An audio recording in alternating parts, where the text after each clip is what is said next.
Perkenalkan, nama saya Christian Aurel Nael, saya dari kelas 10 MIPA. Di kesempatan kali ini saya ingin mengerjakan dan memberikan hasil kerja saya, yaitu tentang teks debat dan teks biografi. Di sini saya akan menjadi tim kontra pada debat kali ini dengan mosi pengaruh pembelajaran jarak jauh di tengah pandemi COVID-19. Seperti yang kita ketahui, pandemi COVID-19 sangat merepotkan banyak negara, termasuk Indonesia. Banyak sekali aspek yang sangat dirugikan akibat virus COVID-19. Salah satunya adalah pendidikan. Banyak sekali aspek yang mempengaruhi keberlangsungan pembelajaran jarak jauh di lingkungan kita saat ini. Beberapa di antara lain yaitu fasilitas. Fasilitas yang digunakan pelajar sangat mempengaruhi pembelajaran jarak jauh. Contohnya, seperti ada atau tidaknya pelajar ataupun guru yang memiliki sebuah laptop ataupun handphone untuk melaksanakan pembelajaran jarak jauh. Tidak semua orang beruntung dalam memiliki fasilitas tersebut. Akibatnya, pembelajaran jarak jauh pun ada beberapa yang sangat susah untuk dilakukan.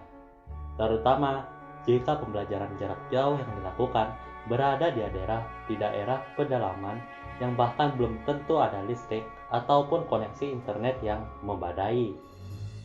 Terlebih lagi, para murid yang mengikuti pembelajaran jarak jauh belum tentu banyak yang dapat menyerap mata pelajaran dengan baik.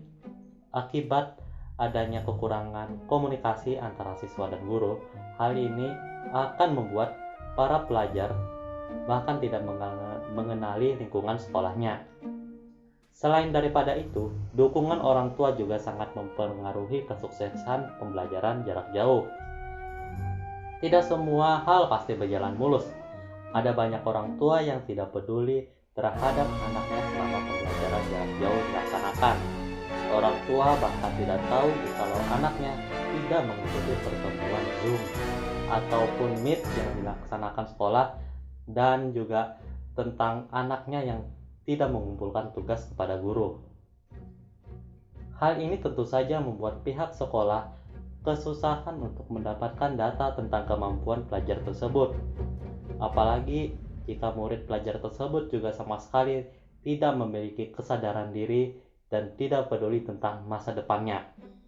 Tidak banyak juga ada para pelajar yang mengalami kasus putus sekolah akibat keterbatasan sarana fasilitas pendukung pembelajaran jarak jauh. Hal ini membuat angka putus sekolah di Indonesia meningkat. Contoh nyatanya ada pada kasus siswa SMA di Nusa Tenggara Barat yang telah putus sekolah dan memilih nikah dini karena keterbatasan terhadap kepemilikan sarana telekomunikasi pendukung pembelajaran jarak jauh, dan membuat beberapa siswa yang putus sekolah tersebut memilih untuk menikah dini. Selain itu, pembelajaran jarak jauh yang berkepanjangan juga menyebabkan penurunan kesehatan mental dan psikis para pelajar. Tentunya, hal ini disebabkan oleh banyak faktor, antara lain karena para pelajar tidak bertemu temannya, dan itu menyebabkan stres pada pelajar, dan tugas yang terlalu sangat berlebihan yang telah diberikan oleh guru. Jika ditanya pembelajaran jarak jauh itu efektif atau enggak, tentu saja saya akan mengatakan bahwa pembelajaran jarak jauh itu tidak efektif. Saya akan memberikan beberapa alasan yang akan mendukung argumen saya bahwa pembelajaran jarak jauh itu tidak efektif. Yang pertama, guru tidak dapat membimbing para pelajar secara langsung.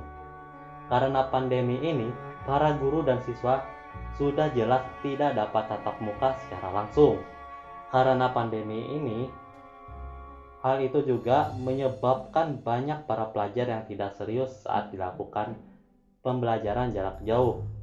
Dan banyak siswa yang membolos saat pembelajaran jarak jauh dilakukan saat jam pelajaran sekolah tersebut terjadi.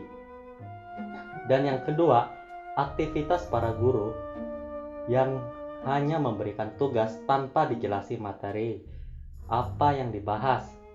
Tentu saja, jika para pelajar mendapatkan tugas yang bahkan dia nggak ngerti apa itu materinya, dia akan mencari jawabannya di internet ataupun Google tanpa memahami materinya.